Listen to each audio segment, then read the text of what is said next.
Hello, everyone. Hello, everyone. Welcome to our virtual open day. My name is Michaela. I'm working at the Faculty of Social Studies at Masaryk University, Brno. And let me welcome you during this tour. I will be here today with our student ambassadors. And the schedule is that I will start the presentation with some general topics, and then our students will connect and share their presentations about their program.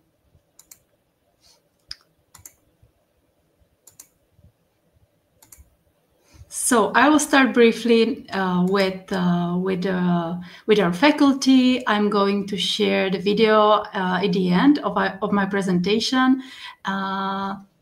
That our faculty is located in the center of Brno. Brno is located in the Czech Republic, in the Central Europe, and our faculty is located close to the Spielberg Park. So for those of you who have been to Brno, it's really close to the city center. Masaryk University and our Faculty of Social Studies is quite young. This year it celebrated 25 years. However, it's in its ancient premises, it's still really modern. It contains either Czech programs but also English programs. Currently, we have about 3,500 students, and we have more than 400 international students from all over the world. Our faculty contains several departments. Later, our students will share their programs, and some of the programs are interdisciplinary, that are related to more than one department. One of the departments for the bachelors is the Department of Environmental Studies. Then we have quite a big department of International Relations and European Studies. Then the program Politics, Media and Communication involves the Department of Media Studies and Journalism and Department of Political Science. Then we have Department of Psychology. Currently, there is no bachelor or master program in psychology. We have only PhD programs. And then the second last is the Department of Social Policy and Social Work, which involves the program Public and Social Policy, the master program. And the last department is Department of Sociology, and our student ambassador Tiffany is going to share her program called Cultural Sociology.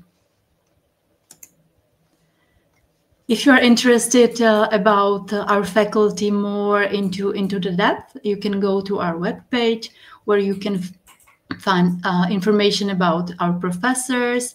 So you can read some interviews with our professors. They are really active. They are also traveling to foreign countries. They are giving presentations overseas in the United States or United Kingdom, or within Europe, and also in Africa or Asia. They are traveling quite a lot. So you can also find out more about the professors on our webpage. Then if you want to listen, we have some episodes on the Spotify channel, which is called FSS Lounge. Our students interview either other students or other professors. We have also some interviews with our guest professors, so it might be also interesting if you wanna know more about the programs. What is the most important are our students. If you wanna get in touch, we have student ambassadors. For every program, there is one student ambassador. So if you go to our webpage, you can find their contact there, and you are going to meet them online later during this virtual open day. We have also many blogs that our students are writing. So if you go to our webpage and head to the section Hear from Our Students, you'll find many experience, many blogs that our students wrote. So you can check our website. I'm working for the International Relations Office, And our office is quite small, but we help students with many areas. For example, I'm responsible with my colleague Clara for the admission process and visa process, as many students need visa for studying at Masaryk University in the Czech Republic. So we are helping with visa to them. Our colleague Ludmila, she's responsible for tuition fee and prior education recognition. And me and my colleague Clara are also responsible for some extracurricular activities that we are preparing for our students, like barbecues, hikes, and many other events. And our faculty has also many opportunities for our students to enable them to study abroad. And our colleague Dagmar is helping them to find a scholarship, either for their internship or Erasmus study program, either to spend 1 or 2 semesters abroad. We have many connections either within Europe, but our students can also study overseas, either in the United States, or we have some contacts also in some Asian universities. And once you are our students, you will have opportunities to get some grants. Today we are going to speak about the bachelor programs and master programs. Currently, our faculty offers 3 bachelor programs. One of them is Global Challenges, Society, Politics, and Environment. Our ambassador Katerina will speak about this program. Then we have Politics, Media, and Communication. That involves the Department of Political Science and Media and Communication Department. And our student ambassador Sofia is going to share information about her program. And one of our biggest program is International Relations and European Studies, which is either in the bachelor or in the master program. And our students, Jasmine and Abhinav, are going to share their views on the program. And one of the other programs from the master's programs is Public and Social Policy and Human Resources. Our student Laura is going to speak about it. Then we have Conflict and Democracy Studies, which Elizabeth is going to present. And one of the youngest programs is Energy Policy Studies, which is either being studied at Masaryk University, and we have a new double degree program with University of Trento in Italy. And Ben is going to share his views on this program. The last but not least program is the Cultural Sociology, which involves the Department of Sociology, and Tiffany is going to speak about it. Now I would like to briefly share some requirements for the bachelor programs. One of them is the online exam, which involves only 2 programs, which is Politics, Media, and Communication and Global Challenges. This is an online exam which is provided by the company called SCIO, and it's called General Academic Prerequisites, like abbreviated GAP test, and it involves either verbal and analytical section. And there are 54 multiple choice questions. Students have 80 minutes. Everything is done online. And for being accepted, a minimum of 30 percentile is required. For the bachelor programs, Global Challenges and Politics, Media, and Communication, what are the requirements? So one of them is the GAP exam, which I mentioned before. Then the students should upload to the application the secondary school certificate or proof of current studies, and then also English certificate. We require, for example, IELTS, TOEFL, Cambridge, or Duolingo certificate. One of the deadline for the application for either bachelor or masters for the September intake is the 15th of May 2025. And you can see that the gap exam has more than one term, so student can select which exam they're going to take, and it takes about 1 week to get the results. So after 1 week after taking the exam, you already know if you're accepted or not. On the other side, there is a bachelor program, International Relations and European Politics, which is quite big at our faculty, and it has also master programs. So once you start your bachelor, you can continue to the masters, and the requirements are similar. So you have to upload English certificate, then your ID, cover letter, then transcript of records. So the last graduating grades are sufficient. And if you are successful, you are invited to the second round, which is online interview. And after that, you will know if you're accepted or not based on the interview. So you are going to connect with the professors, and they select the prospective students.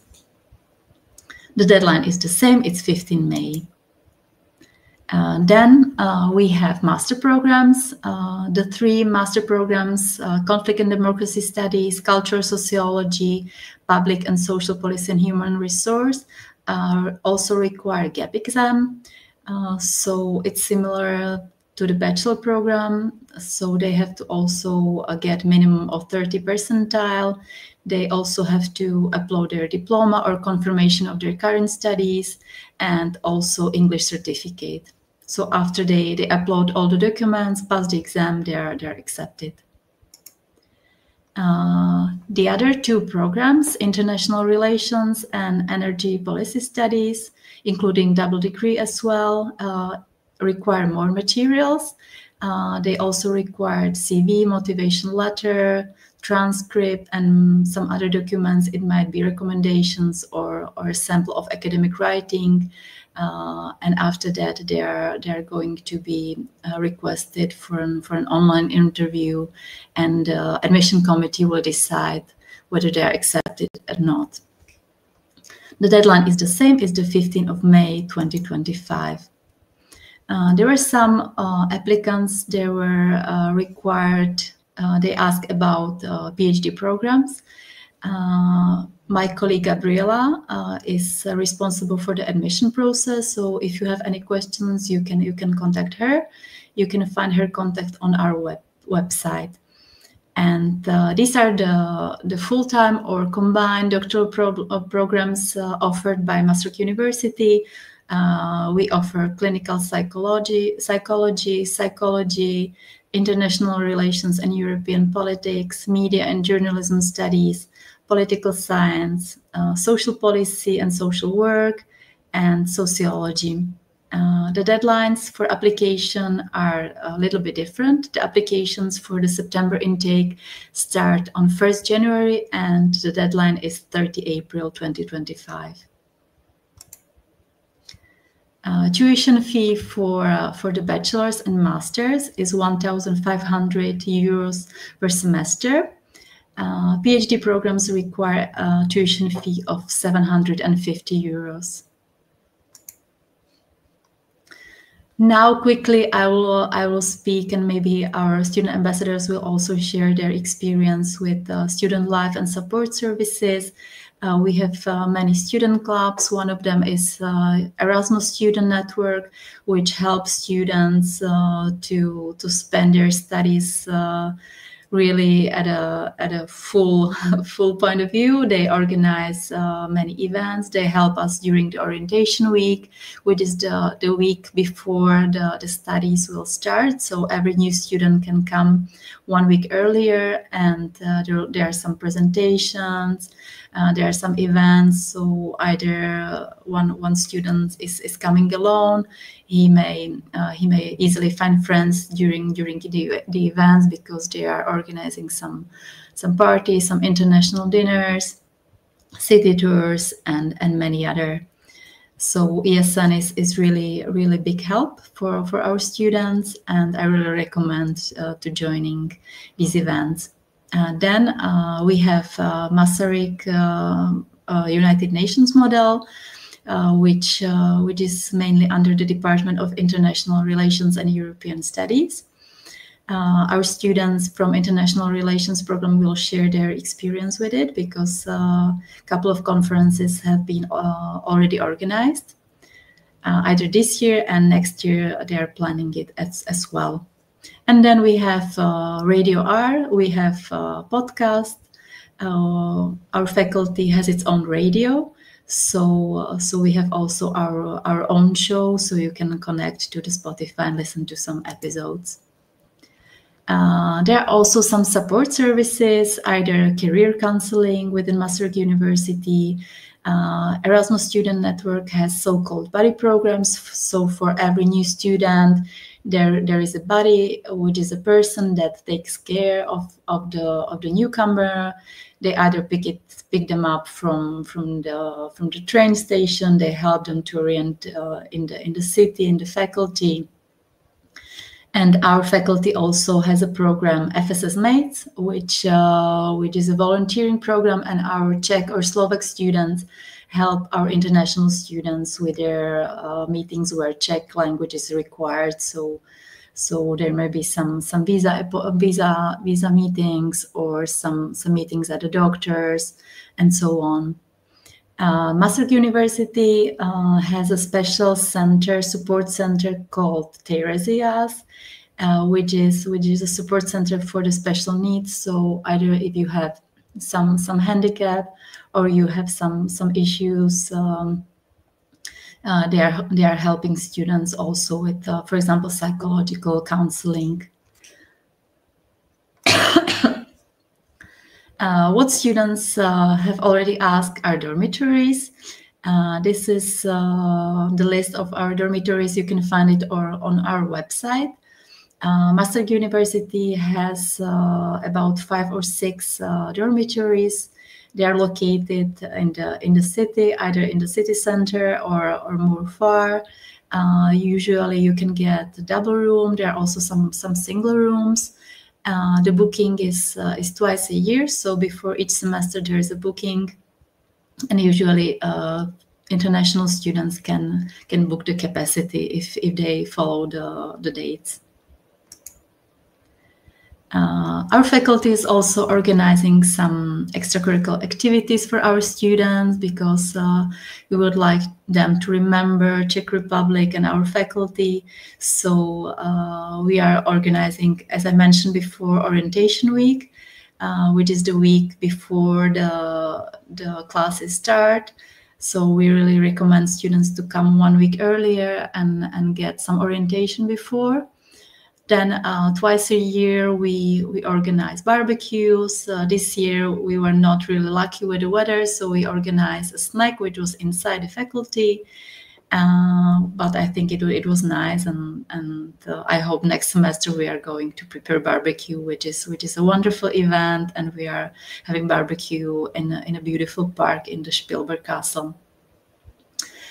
Then for those who like to hike, we organize every semester faculty hike, which is quite popular for international students, because they have opportunity to see some natural parts of Brno, some parks, castles. So this is one activity that we like to organize as well.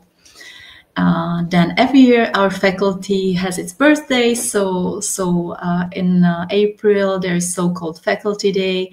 There are no classes during this day, and there are many activities for the students.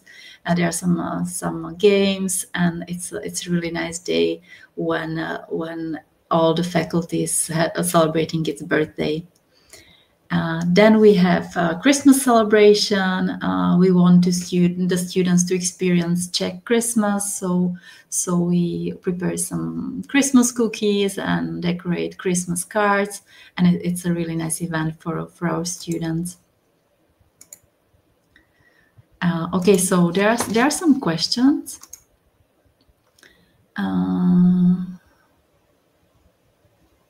Okay, because for those of you who registered for this virtual open day, there are already some questions regarding scholarships. I would like to mention that there are really limited options. There is no fully funded scholarship that our faculty provides, as the tuition fee is quite low compared to other universities. There is no fully funded scholarship. However, there is so-called newcomer scholarship, which is for 100,000 Czech crowns, which is around 4,000 euros.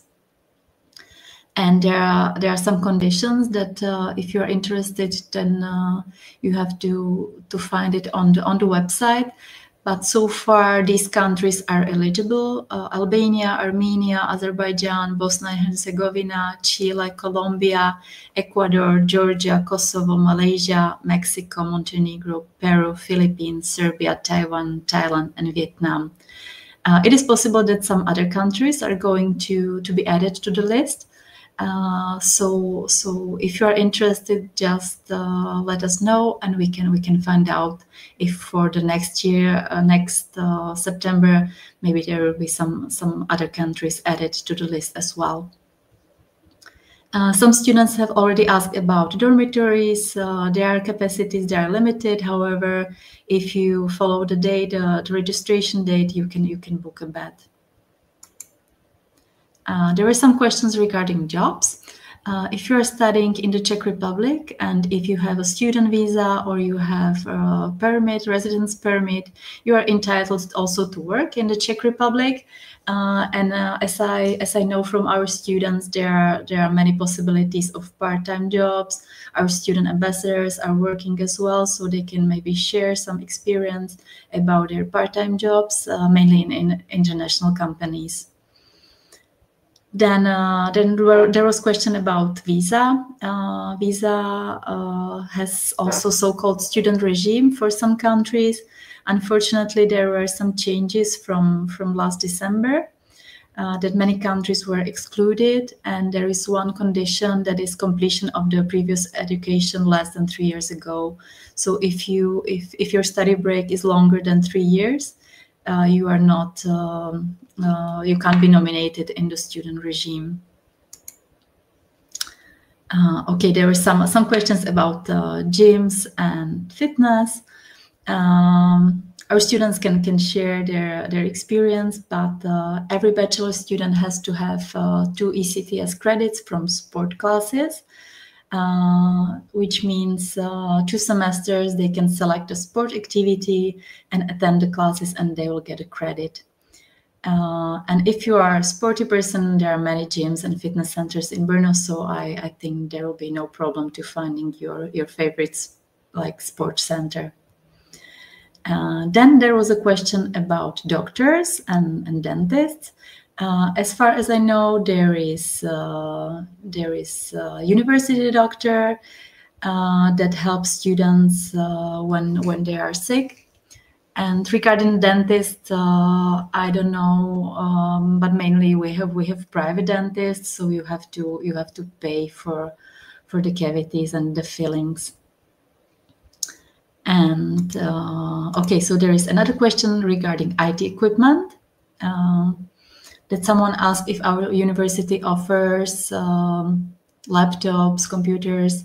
Unfortunately, the university or the faculty has limited capacities, so library has some sources. So if there are students with financial needs or in some critical situation, as we had, for example, floods this semester in some regions, so students can borrow from the library the laptop. There was a question about SIM cards. You can buy them either at Vodafone, T-Mobile. There are also many other companies, so they are available, and it's not a problem to buy one. Okay, there was another question about books. If you have to buy books, mainly students can use the FSS library. Also, other libraries at other faculties are at your disposal. They are free, so students can borrow the books. There are also many electronic books. And also many materials are also online, that teachers are sharing their presentations online, and you don't have to buy many books. Then I would like to mention IC card, because many students don't know about the opportunity of this card, which is a student card, and it has many discounts for students under 26 years. Okay, so this is the end of my presentation. So if you have any questions, just go to our website or contact us at admission. And now I'm going to share a short video about Brno. Hi there! Are you new here? Let me show you the cool spots in Brno. Brno is the second largest city in Czech Republic and the 6th best student city in the world. Hi guys! Hi! Not only will you have top quality and affordable education, but there are also many hidden cafes and bars. Can you please name the main person who are behind you? For example, you can get this lemonade for 65 crowns, which is approximately 2 euros. And don't forget to visit Brno's local fresh market with fruits and vegetables. Also, Brno has great art galleries and theaters. I have met so many people from all over the world. Studying in Brno has just been a very enriching experience. I was nervous to move into another country. However, the community here is super welcoming. Brno has everything to make your student life unique and unforgettable.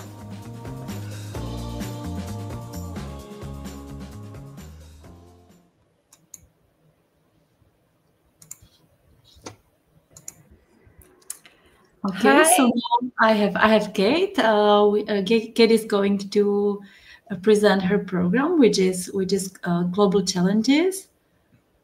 And there was one question. Okay, so it's not a question, Kate, but we have one candidate that is interested in applying your program. So the stage is yours. Thank you so much. Thank you for your nice presentation. As you already heard, I'm Kate, the student ambassador of bachelor program Global Challenges, Society, Politics and Environment. And I'm in my 3rd year of studies. Therefore, I have a lot of tips and insights to tell you about. So let's start. Firstly, what is Global Challenges about? As you can understand from the name, it's about politics, sociology, and environmental studies. It's actually the combination of 3 above-mentioned fields which help to contribute to understanding challenges of our contemporary world. We have really interesting studies because we have comprehensive approach which helps to address present-day global challenges on individual, social, and policy level, because all of these 3 fields are interconnected and they help to complement each other. Of course, it's interdisciplinary program because we have 3 fields here and a lot of approaches and theories which help to combine disciplines. And the 3rd one is research proficiency. We really prioritize research methods and writing researches in our program. It's really a part of the curriculum. Such courses as qualitative, quantitative methodologies, they help to focus on it. And it helps to develop some skills needed for writing actually good researches and maybe even for work or internships. Now I'll show you the Global Challenges curriculum. We have the obligatory courses, which cover the foundational disciplines of sociology, political and environmental studies. They have interdisciplinary framework and they synthesize basically the knowledge, theories, approaches from multiple perspectives. And it helps to understand the current world challenges better, and not only to have like a really just the concepts of it, but also delving deeper in how to solve it and how we can do it.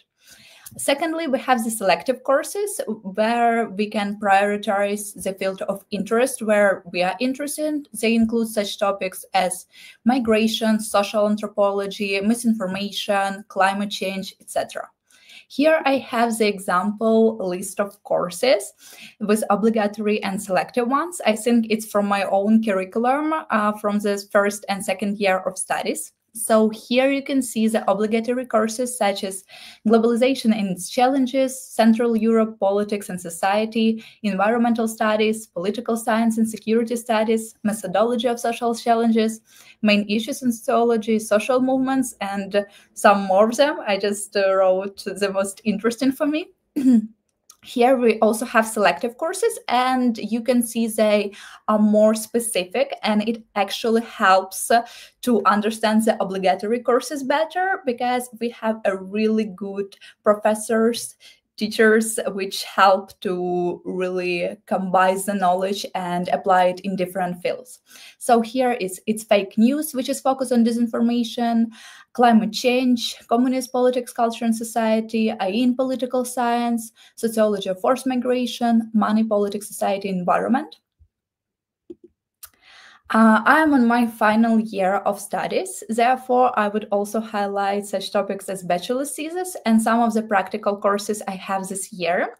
So about the bachelor thesis, we are starting to write it in the third year, and it's really good in our program because we can choose the topic from different range, from political, sociological, and environmental fields.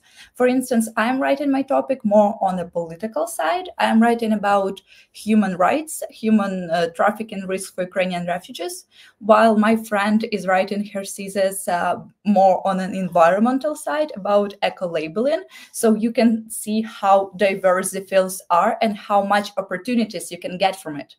Regarding the practical courses, I am really motivated about them personally, and that's why I want to highlight it for you. It's written here, for instance, Combating Global Political and Security Challenges and Risks, Practical Workshop. And the word practical workshop basically means everything, because it's not really boring courses where you're just listening and all of that, but instead there are some simulations. And for each lesson, we prepare a lot of we prepare for the full conference or simulation, and there we all, like 20 people, get together and discuss it, debate it. We develop public speaking, we develop policy proposal, resolution, and it's very knowledgeable and practical subject. I would say that most of our subjects are really engaging in terms of communication. And also we have a lot of students in our classes from Erasmus studies, from different programs such as international relations, public media communications. And it helps actually to have really diverse approaches for communication, because all of the students from different departments, they can share some insights and ideas from their side of views, and therefore we have really good discussions in a class. Also, I will answer the question. I will have the QA session in the end of the presentation, so please write your question in the comments. I would love to answer them.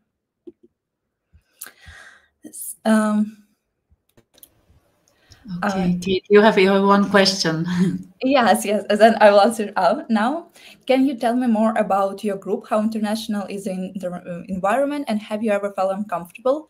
No, I would never feel uncomfortable here, because the environment here is really international, and I would say it helps your studies, because we create a huge network of students who came from different countries, and therefore we are really helpful for each other, and we're really in a good group, not only from our global challenges, but from, for instance, global challenge from different years, not only third year, but the second one and the first one. And we actually sometimes go out together or just helps with the studying. So it's really a good group, I would say. And I like that we have it right in that way. Yes, so I will continue with career prospects of Global Challenges program. So here the career prospects are also big, because we can work in governmental agencies, research institutions, non-governmental agencies, and non-profit organization. And mostly your career prospects is based on what field you will choose for yourself. And it's really convenient, because only after the second year of my studies, I understood that I'm more keen on political side of things, and therefore I'm trying to develop in that field. Internship and exchange opportunities. We don't have the obligatory internship. However, it can be easily found through our Center of International Cooperation, which allows students to find traineeship, internships in the field, or research schools. And also we have such thing as Erasmus Plus program, which enables students to go for 1 or 2 semesters to another European country to study there. It's a really convenient way because our university have a lot of partners and a lot of countries to basically choose from. And of course, the scholarship is provided. I would also, from my side, say that I prefer to go on Erasmus Plus short-term exchanges, which is specialized on different topics. For instance, human rights, democracy, they can be even art, or actually a lot of topics there. So it's really helpful, and you can develop more of your, like, create more networks and find new friends there. Also, there are a lot of internships in a concretely like political or security side of things, such as GlobSec, Global Security Conference, where I participated. And actually, internships and exchange opportunities are not that difficult to find here. The student life. Of course, we are not only studying, and I'm grateful for our faculty for organizing a lot of events, which helps people to get together. And some of them are here. You can see the Christmas celebration from last year, every semester barbecue and hike. So we actually do a lot of things together, and we have a really international community network here, which helps to, just not be so strict about studies, but also have time to relax and unwind a bit.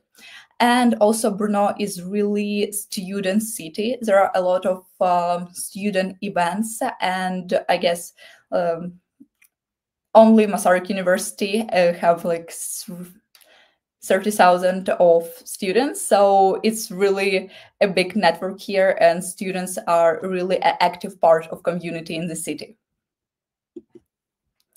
And to talk a bit about admission requirements, you can see here that applicants must submit the following documents, such as e-application, secondary school certificate or proof of current studies, proof of English, ID or passport copy, and after that you need to take an online gap test, which is the final assessment for your admission, and for register it through the CO website. Actually, all of admission requirements you can easily find on our university website. It's really convenient way, and I would recommend just to go there, and you can find the answer for any questions there. But of course, you can write directly to me regarding my program or any questions you have. Here is some dates. For instance, for autumn semester, applications are open from the 1st November until 15th May. For the spring semester, applications are open from the 1st July until 31st of October. And we recommend students from countries that require visa apply at least 1 month earlier to give more time for the visa process.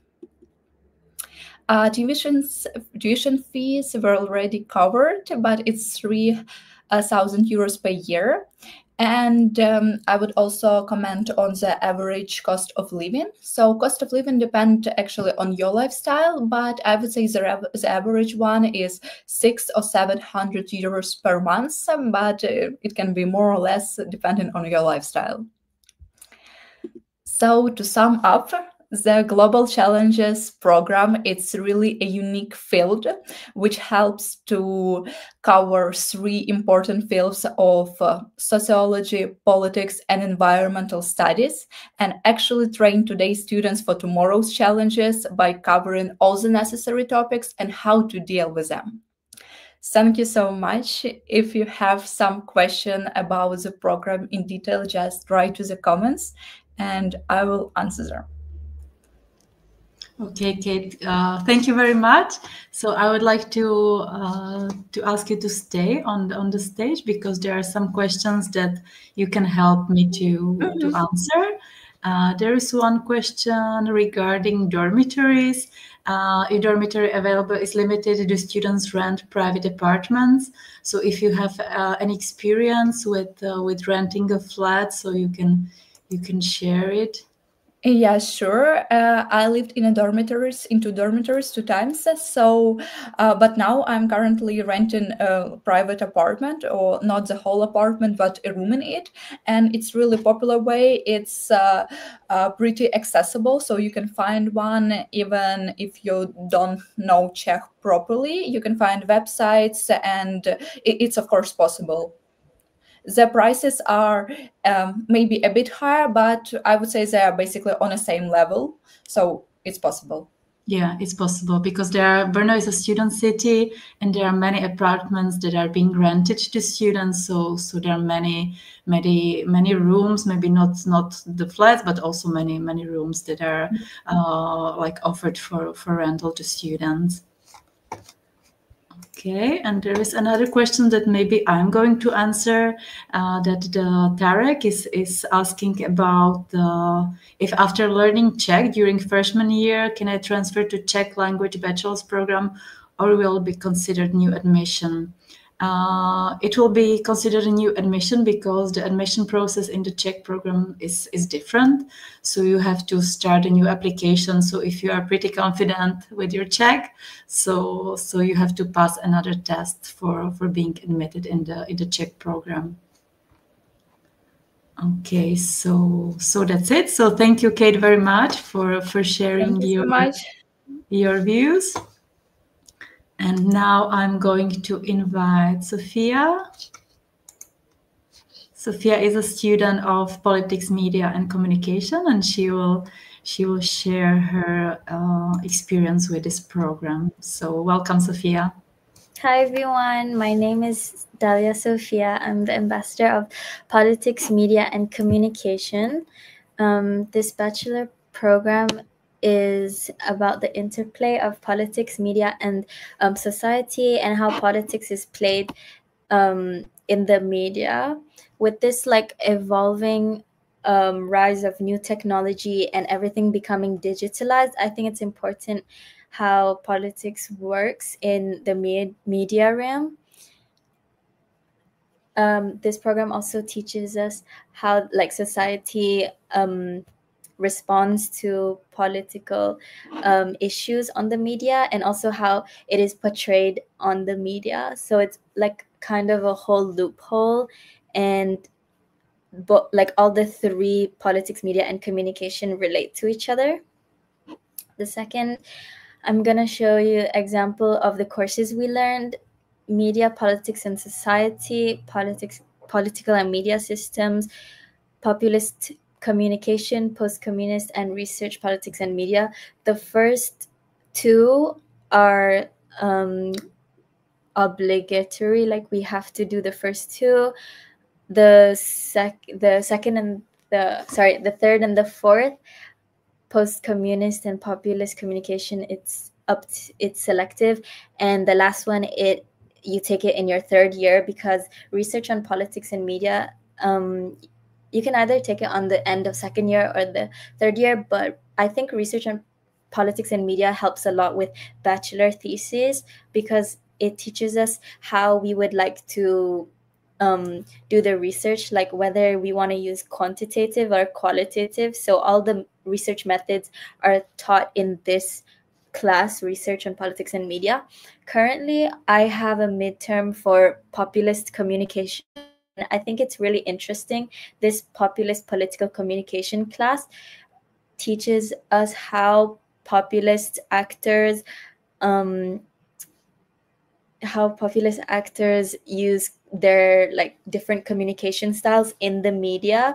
So technically they like always appeal to the public and use different styles compared to anti-populist political actors. And I think it's really useful, since in this like day of age right now, a lot of politicians turn into very popular, like they apply a lot of populism into their communication style. So I think it's really useful in this day of age.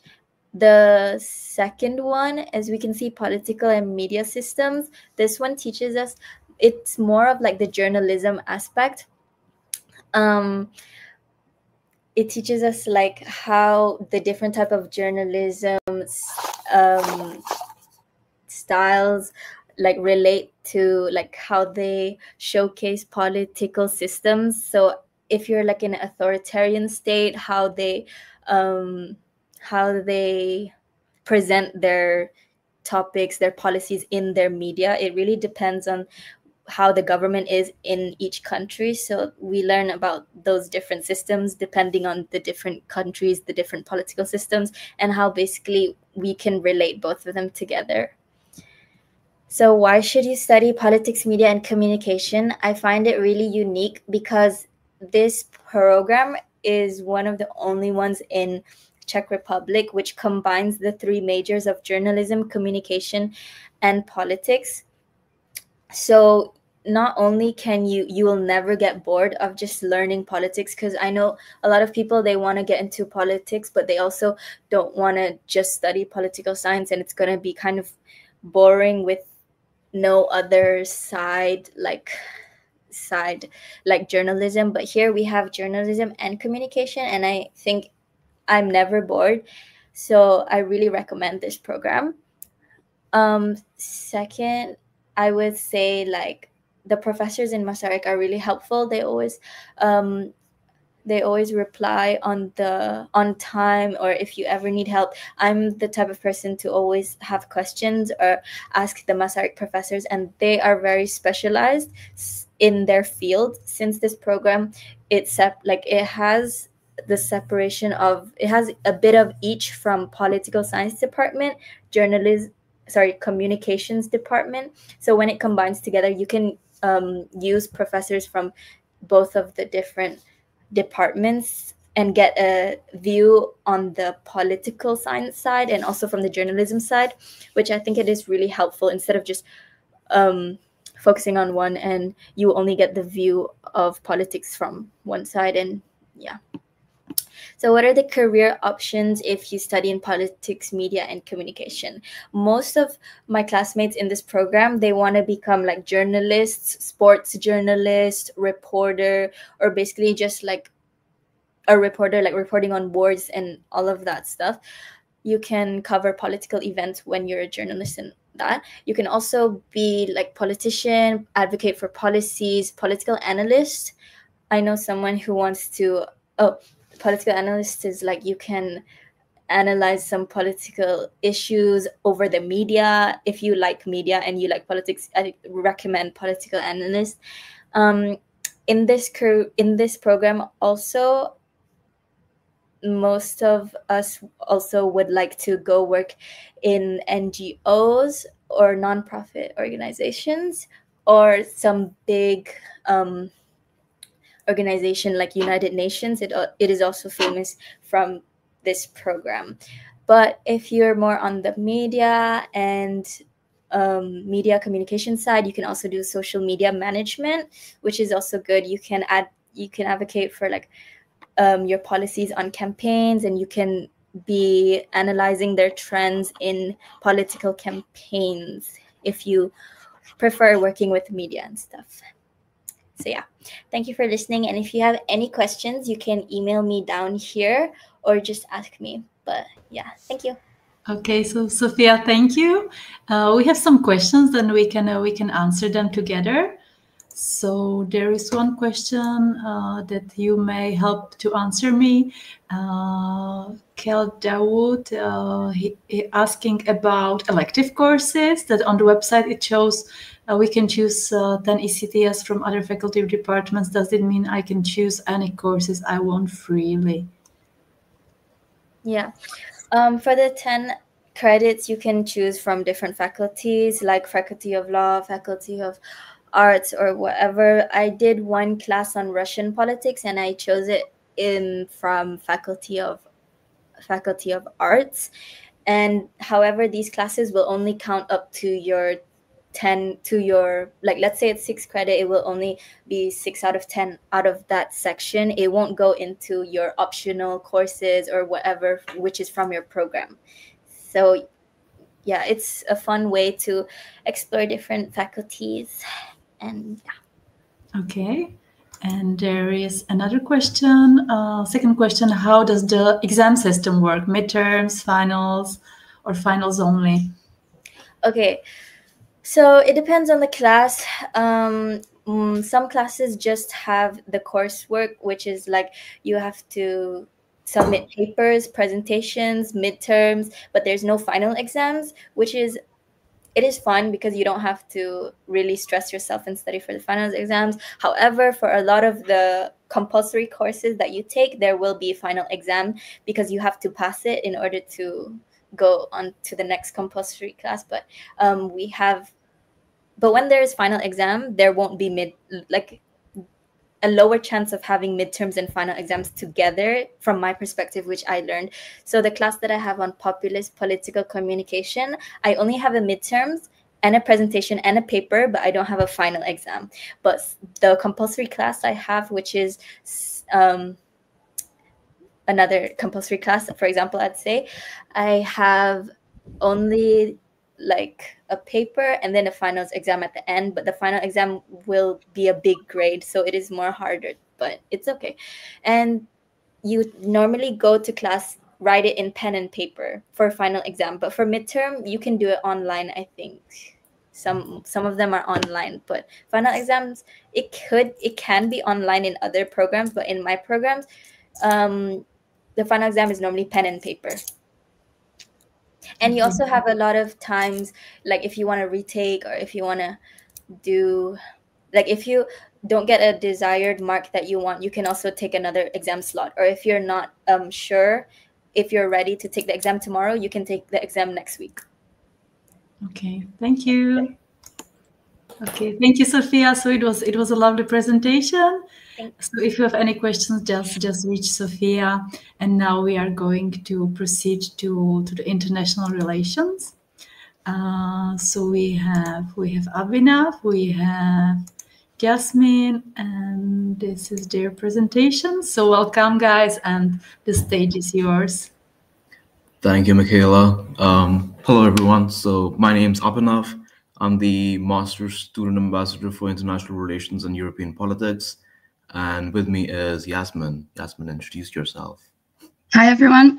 My name is Yasmin. I am on my third semester of the Bachelor Program of International Relations and European Politics.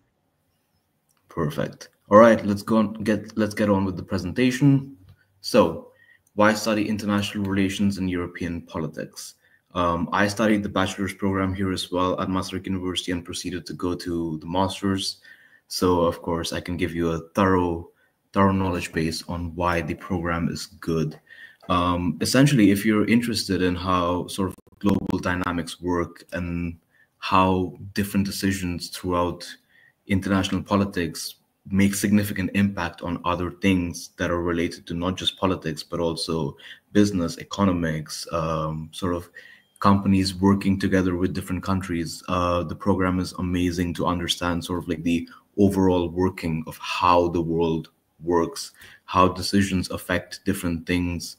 And also it gives you a very good insight into conflict resolution and problem resolution, to say the least. I find the program to be extremely good. International relations and European politics also is extremely good because the professors are absolutely fantastic. You get some of the best lecturers that exist. Our program guarantor, Martin Kovacic, he is an expert in peace economics, and he deals a lot with developmental stuff, like the field of focus is development and also like conflict negotiation and development like this.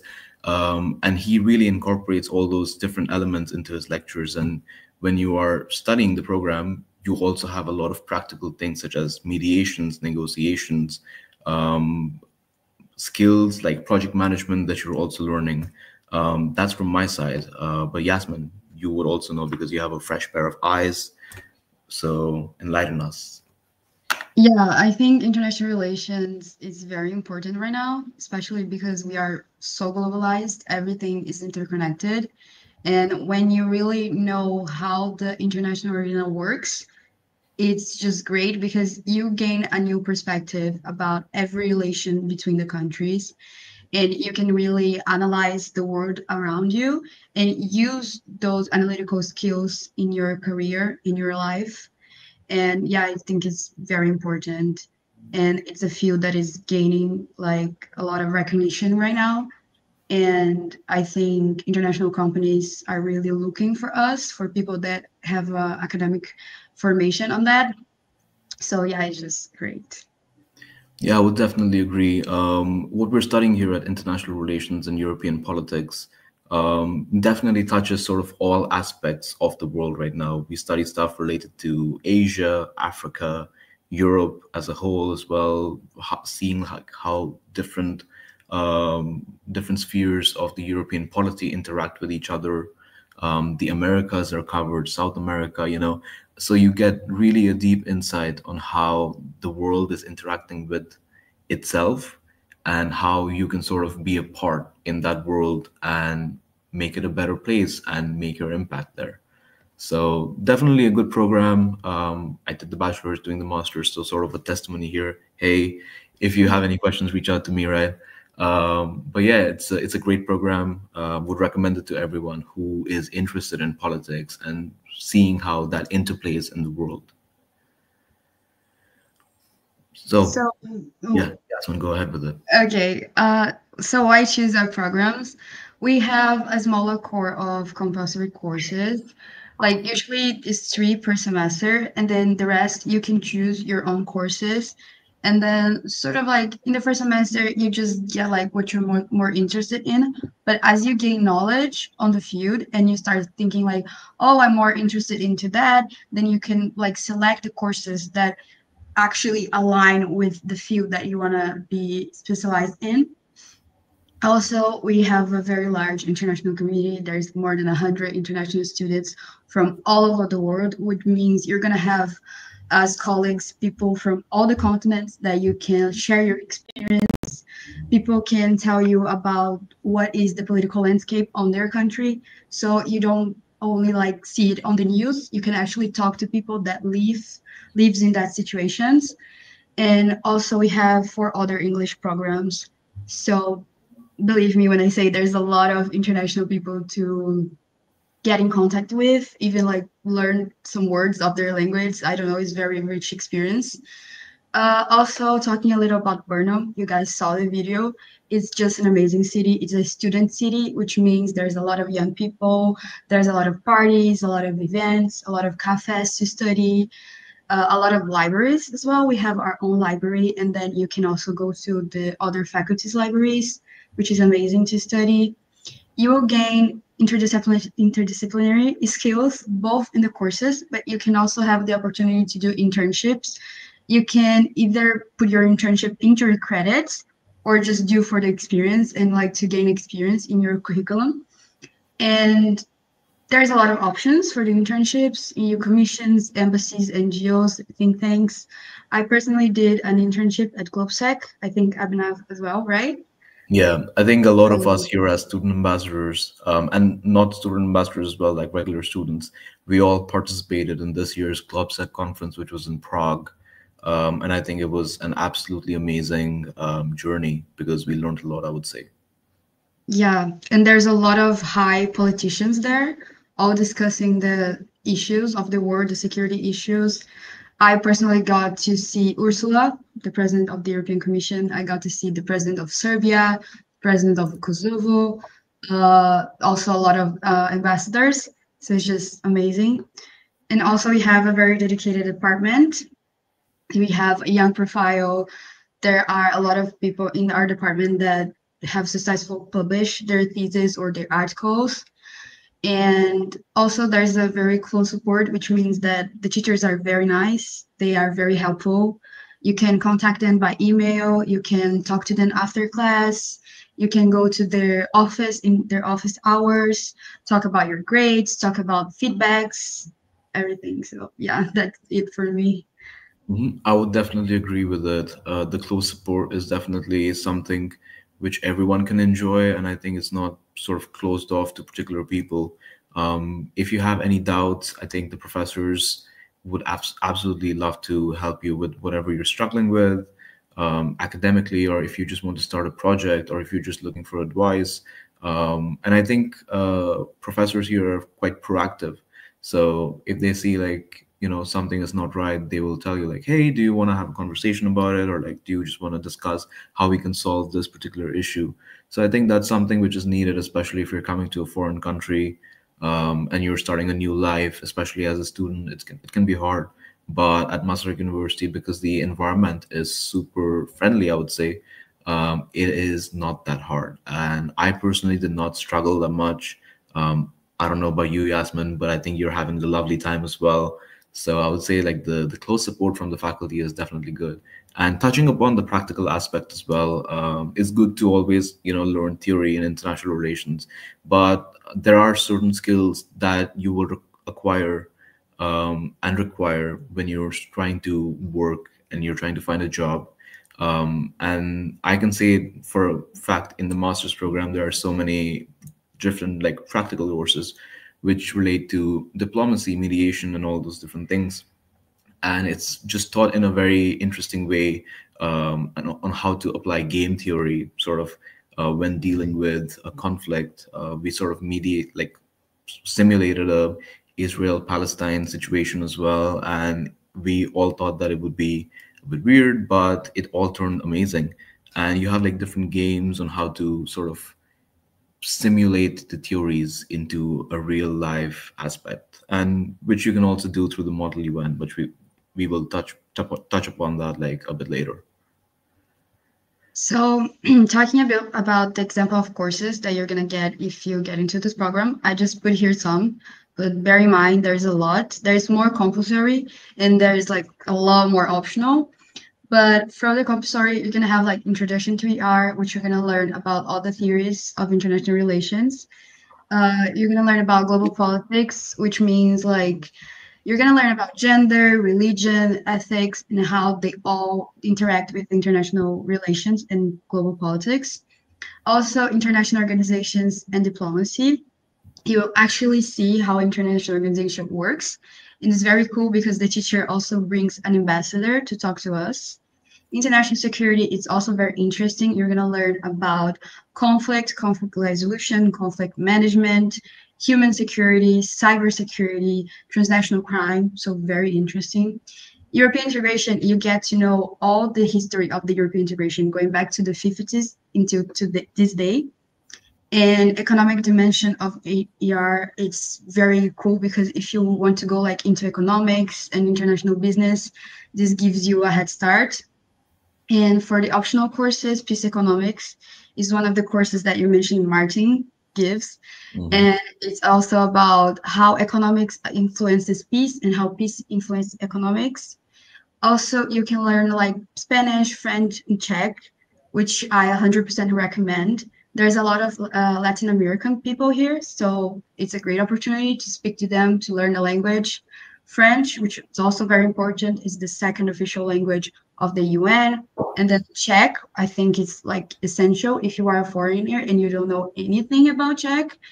There you go. You have the basics. You know how to communicate with people on the street, in the market, stuff like that. Then we have populism in the EU, which means you're going to learn about this political phenomena that's been happening in the European Union this past few years and how it influences the organization, how it influences our daily lives here. In evolution of British politics, you can get a chance to visit the British Embassy in Prague and really talk to the ambassador, which is amazing. It was an amazing experience for me. Transitional justice and democratization is more international law related. And if you are interested into that, that's great for you. In China, in the world economy, it's also about economics. So if you want to go into that, there you go as well. It's just to show you that everything that you might have more interested inside of international relations, we have it here for you. So yeah, that's it. Yeah, absolutely. I would agree. And I think the bachelor's course definitely sets up a very good foundation for everything that you would need in international relations, because international relations, as it is, and European politics included, is vast. So there are many fields which are covered: human rights, sort of peace and security, economics, law. So it's very interdisciplinary in that aspect. So you must know a lot of different things as well. The master's then takes it a step forward, and you get to put more specific knowledge into international law and how it works and how the dynamics of it works, sort of transnational justice and like legal systems and how it influences different things. Just a more specific approach and more, I would say, narrowed down, whereas the bachelor's is more, I would say, broader. So that's the difference between the master's and the bachelor's courses. Definitely, like you would expect the master's to sort of take a step down and like be more specific towards particular issues as well. And of course, we have the Mooney Moon, my pride and joy. I would say I started it 2 years ago. It was a small club with 40 people. Now last year it hosted 140 delegates from 35 different countries, 7 committees, great conference, great guests. And this year we're planning on, expanding the horizon, get more people involved. And Yasmin is actually one of our organizers for the next year. So Yasmin, you can also talk about it a bit if you want to. Yeah, of course. So it's like now I think it's gonna be every year, we hope. It's usually during the spring semester in April, and it's like 3 days, which means it's like Friday, Saturday, and Sunday. You're going to be like almost like the whole day at the faculty. You're going to have like little sessions for the discussions and the topics. It depends on the committee you are, of course. And you can like evolve in your skills of leadership, critical thinking, problem solving. You can really see how the United Nations work, and you can really like feel like you are inside of your own field, so it's just amazing. It was an amazing experience for me this year, and I'm very happy that I get to be one of the organizers, so that can happen for you too. And yeah, I think everyone, that even if you're not from the problem of international relations, you can do it. Even if you are from other faculties, you can do it. So just do it because it's amazing. Yeah. So just do it, as Yasmin said. It's a great opportunity to meet people. Sort of, if you are interested in diplomacy, it's a good way to sort of stimulate that. And of course, if you are more interested into developing your program management or project management skills, then becoming an organizer definitely helps. Sort of knowing the know-how of how logistical issues are gonna sort of transform the event, problem solving, thinking about it in such terms definitely helps. So Mooney Moon, definitely a great project to be involved in if you choose to be here at the Faculty of Social Studies, studying international relations, or even if you're not, you're more than welcome to join us. So yeah.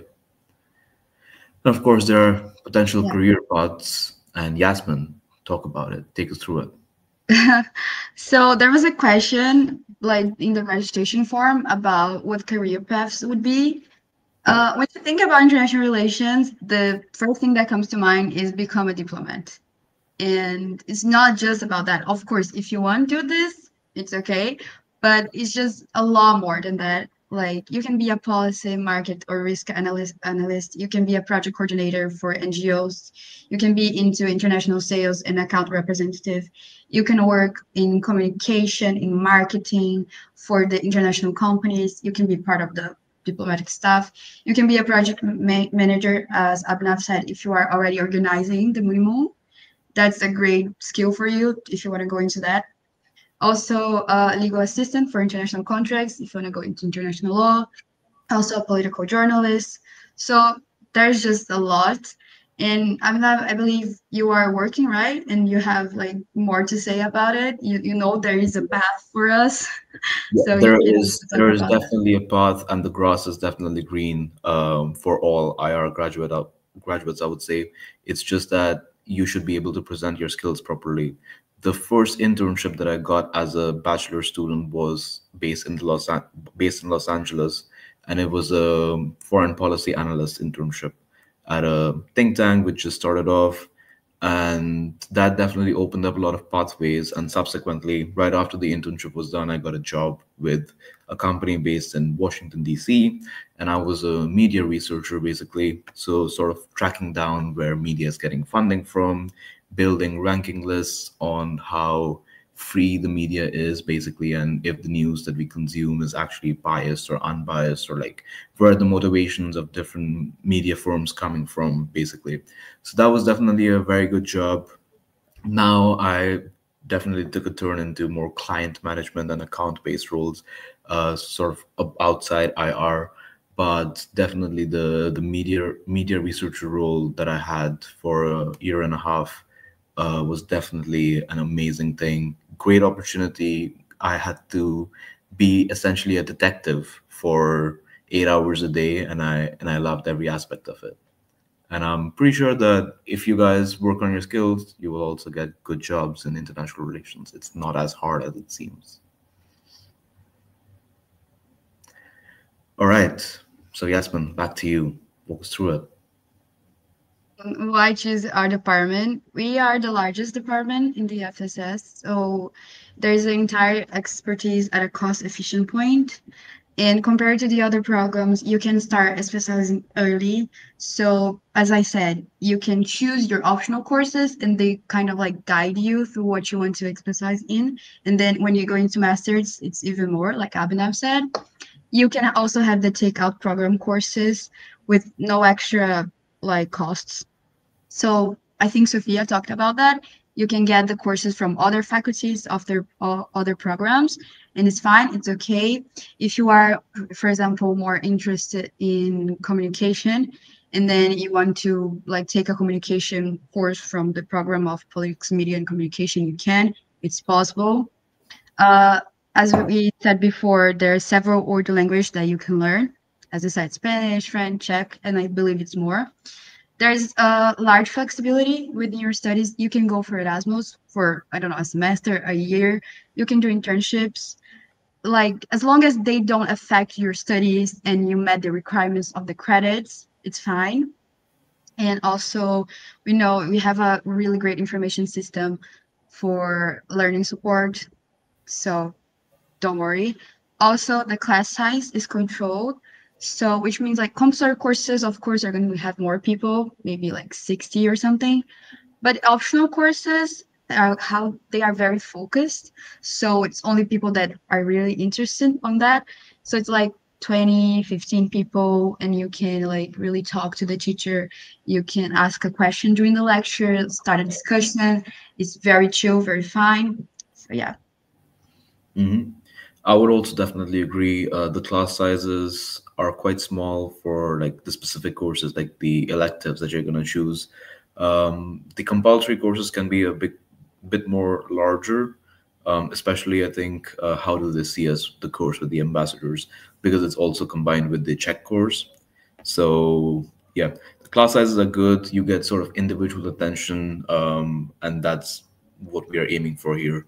More closer attention to your studies, which means that you will learn better. Of course, cannot stress enough like the advantages of how flexible the program of international relations and European politics is. But as a matter of fact, like all programs here are flexible. But what Arab does, because there are like so many, it's so broad, you can, as Yasmin said, if you choose economics, you can take a few courses at the Faculty of Economics. If you want to learn about environment, you can choose that. If you want international relations to be sort of molded with international law, you can take courses at the Faculty of Law. So whatever courses you're going to take essentially really would fit in well with your degree up until the 10 credits, because that's the only limit that's going to count. So definitely utilize those extra sort of like C course credits, and it can be a very good journey for you. You can learn a lot, and it's really flexible. So that's what I enjoyed. I personally took micro and macroeconomics at the Faculty of Economics and Administration. So it really built quite a good base for me to learn more about economics when I'm, you know, going to be interviewing, because my field of focus is economics and international relations, and all of my theses reflect that. So that was a very good base to sort of build my foundation on, so I can apply some principles of economics directly into international relations. So yeah, that's it.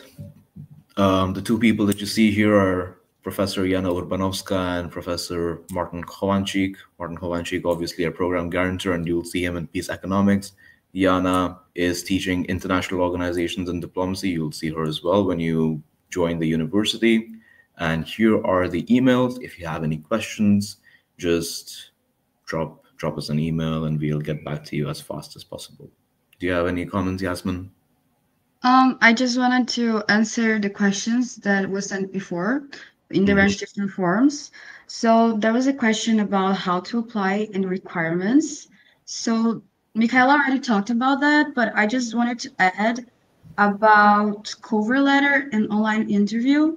So the cover letter is basically just like what motivates you, why do you want to study international relations, and just really show them what you're interested in and why do you want to do it. And also the online interview is like kind of like the same thing. They just want to get to know you, and they just want to know that you are really interested in the faculty, in the program, in studying this, and you're not just doing it by doing it, you know? So don't worry, it's pretty chill. Abhinav, if you have any tips about that. Well, I would essentially say the same thing as well. Be you, be clear about your motivations. If the professors see that what you've written in the motivational letter coincides with what your actual motivations are when you're speaking, you're all good and there's nothing to fear. The interview essentially is just a conversation, right? It's to see what is sort of the factor that influences you coming to Czech Republic, and what do you want to get out from it. So it's just really just an assessment sort of your personality and your interests. So take it like that. I think we kind of answered the question here, right?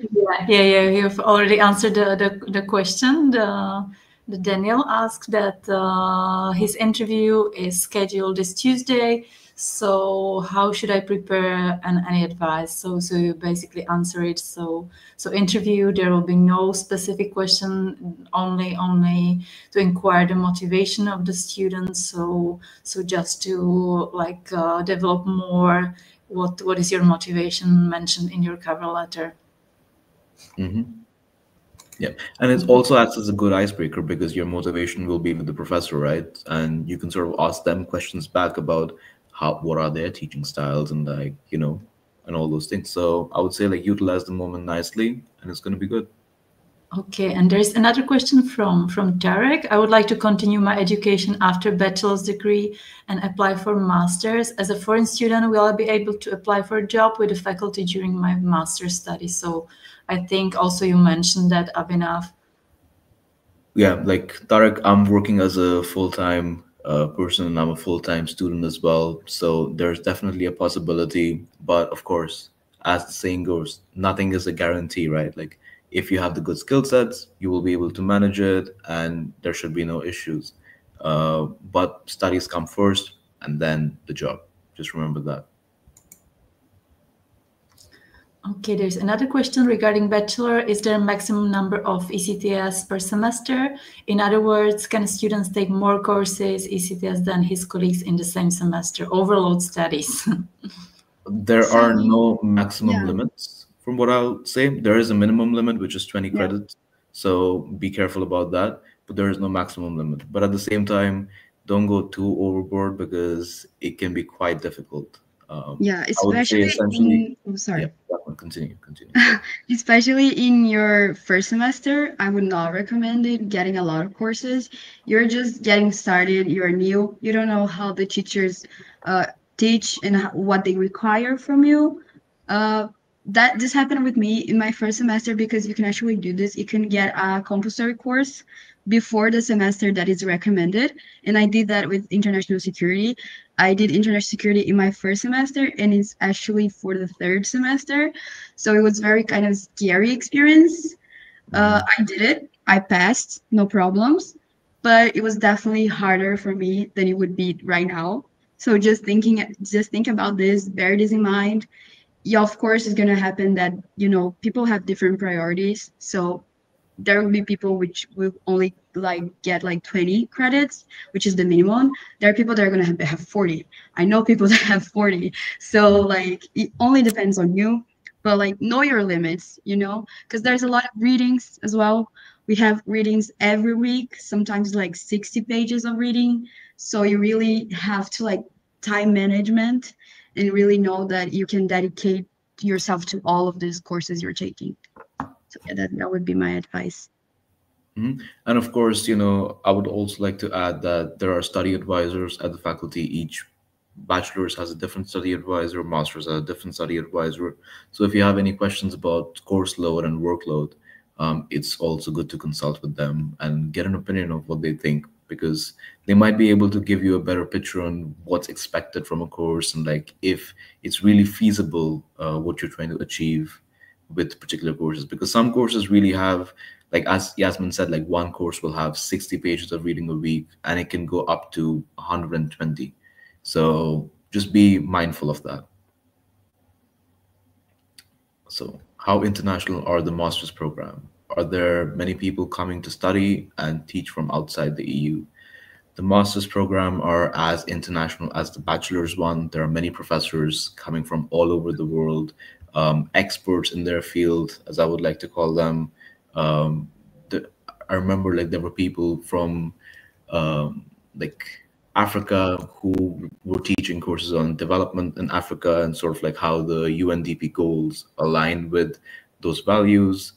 We also had some guest lecturers from Latin America who were explaining different dynamics of sort of gender equality and how women equality works in that part of the world. Of course, we also have the European lecturers, which are top notch and top class. And I think there are a few lecturers coming from the US as well, because I had a course about American politics, which was taught by a professor who is a Harvard graduate. And that was one of the most enriching US politics experience that I had. So definitely a lot of people coming from different parts of the world and giving us the knowledge that we need. Okay, so there's one question that I can answer. How long does it take to hear back about acceptance after I upload my application?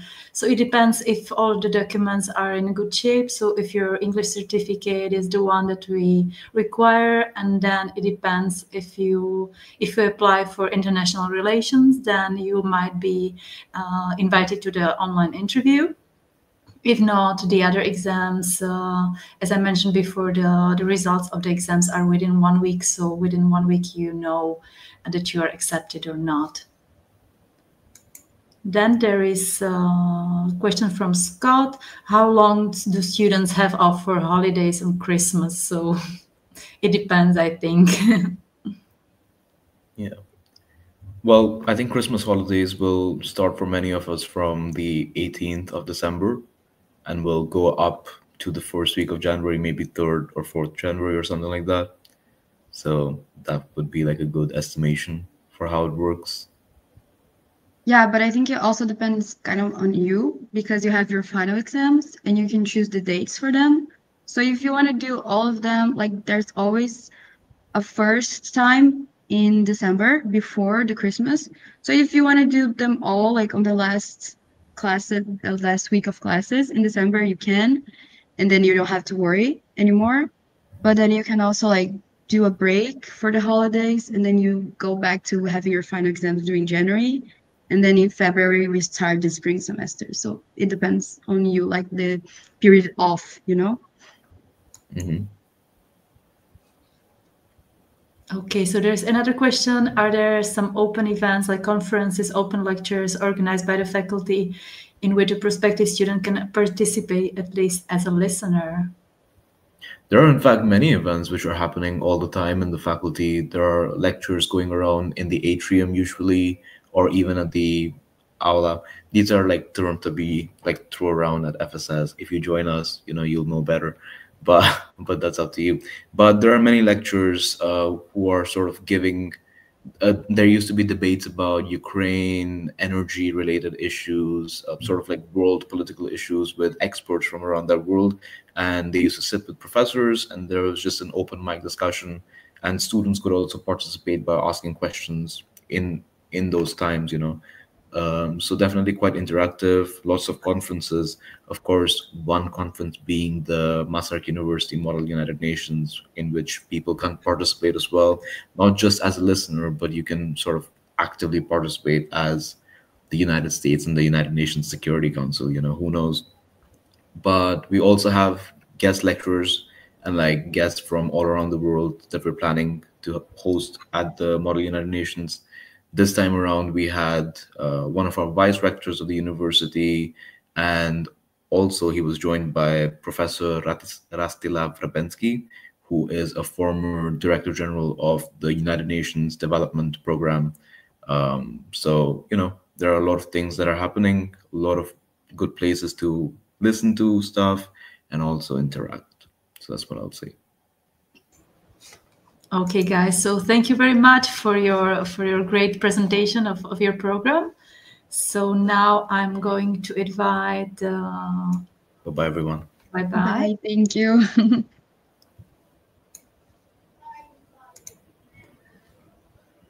So now I have Laura.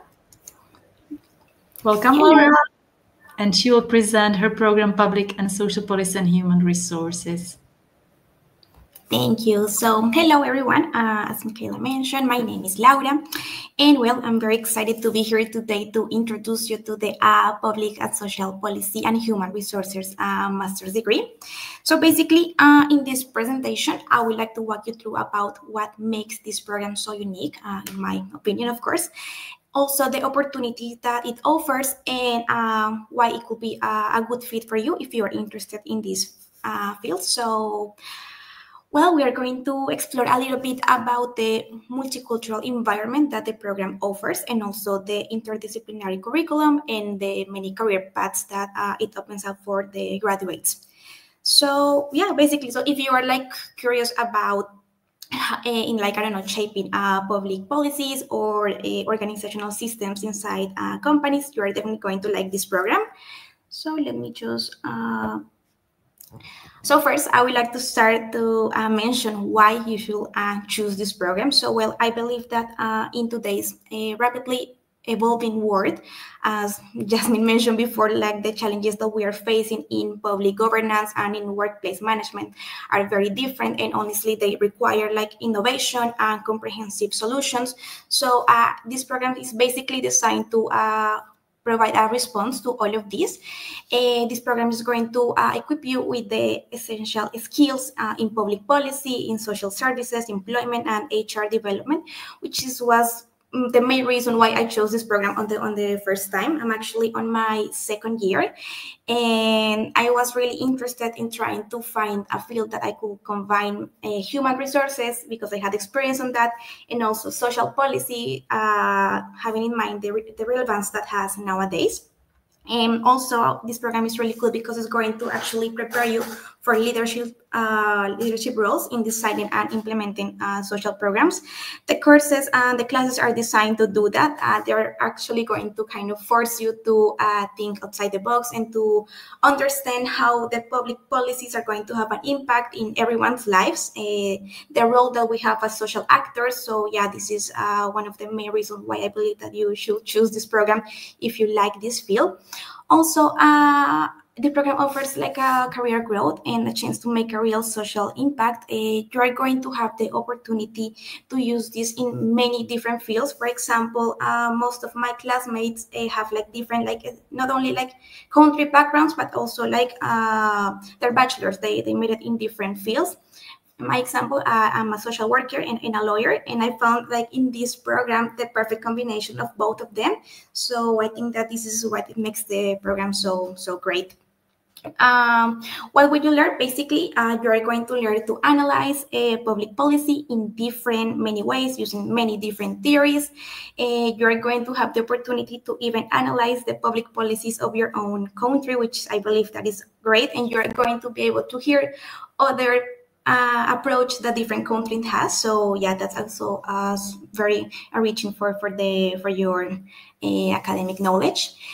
Also, if you're interested in human resources development, is honestly one of the best part of the programs. This is kind of combined with economics, so you get not only like a social perspective but also economic perspective, which of course is going to help you a lot. One of the key things that we have in the program is the evaluation challenges, and also you are going to be able to design and to implement measures to evaluate the social policies, and also how you can integrate different sectors and actors to provide a very public service. In this program, you're also going to learn and to develop skills to identify and address systematic issues, contribute to policy implementation, how can be done, the challenges that you are going to face when you try to implement a policy, and also to enhance organizational and human resources capacities, which is very important nowadays. Actually, one of my courses, and the one I'm liking the most right now, is the how the for example, artificial intelligence can affect the human resources. You know, how can you combine these two tools to expedite the human resources process? So yeah, that's actually super great. The program is, and okay, so here I listed a few of the courses that I already take or that I'm currently taking. Economics, I had that during my first semester, and I absolutely love it. The professor is really amazing. The perspective that you gain from having an economic point of view, it's honestly very enriching and helped me a lot now that I'm working on my thesis. Also, evaluation research, I'm currently taking that course, is absolutely amazing. It's very challenging though, but it gives you like a lot of theoretical knowledge that you are going to need when you want to work on this. And the public policy process is actually taught by a professor from the UK, so the perspective is completely different. And one of the best things about these courses is that you have people from absolutely like every part of the world, so we can see how it works in different scenarios with different welfare systems and all of that. So it's a really great course. Also, gender and labor market in different European contexts. I had this one last semester, and it was amazing because the professor always brought someone like guest lectures. So we had the opportunity to see different perspectives from professors from basically, I don't know, everywhere. We had professor from Norway, which was a really amazing perspective. And also courses like employment and labor market policy from an European perspective. Most of the courses, of course, they have a European perspective, but the really nice thing is that most of the students, or all of them, we are like, we have people from Africa, South America, everywhere.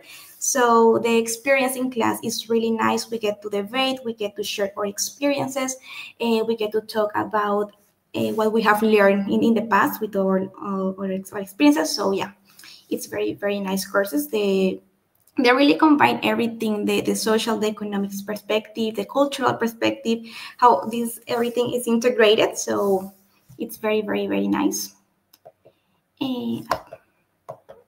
So now talking about the career paths, as I mentioned at the beginning of the presentation, there are many career paths for us. You can work if you are interested in designing and implementing public policy, social services, social work, employment policy, and HR development. That, as we all know, like is very like needed nowadays. And so yeah, this can be one of the fields that you can get to choose. Also, you can coordinate social programs and policies. So if you're interested in working in NGOs, this masters can help you with that. You are also going to learn how to do like a proper research in public and social issues, to be able to understand all the actors that are actively participating in this. If you are interested in teaching public policy, social services, and HR development fields, this can also be the proper master for you. Another opportunity is research in institutes and universities. For example, at the moment, I'm currently working on my thesis, as I mentioned before, and I'm working on the migration So yeah, so this is the amazing thing about this program. It's really open and it's multicultural, and you have a holistic point of view. So if you are very interested in that, you are definitely going to like what the program has to offer. The professors are amazing. The class size is like, I don't know, like 10 people, 15 people in some courses. And you get the opportunity to participate, to debate, to share your stories, your point of views. So yeah, I think that the classes are very well designed. For example, in my experience, I don't really have that many exams.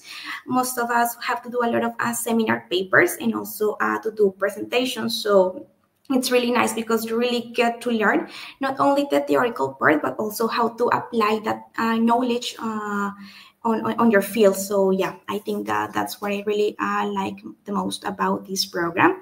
And so far, it has been like a really great experience. I like it so much that my brother is like moved like last summer here because I talked so well about the program and about the university that he was also very interested in joining. And yeah, I also read during the form. I saw a few questions about working. I'm working. I'm also I'm also working full time. I don't really work in anything related to my field. I'm working in an IT company, and all of my colleagues, they're also international people. So I think there are like real work opportunities here.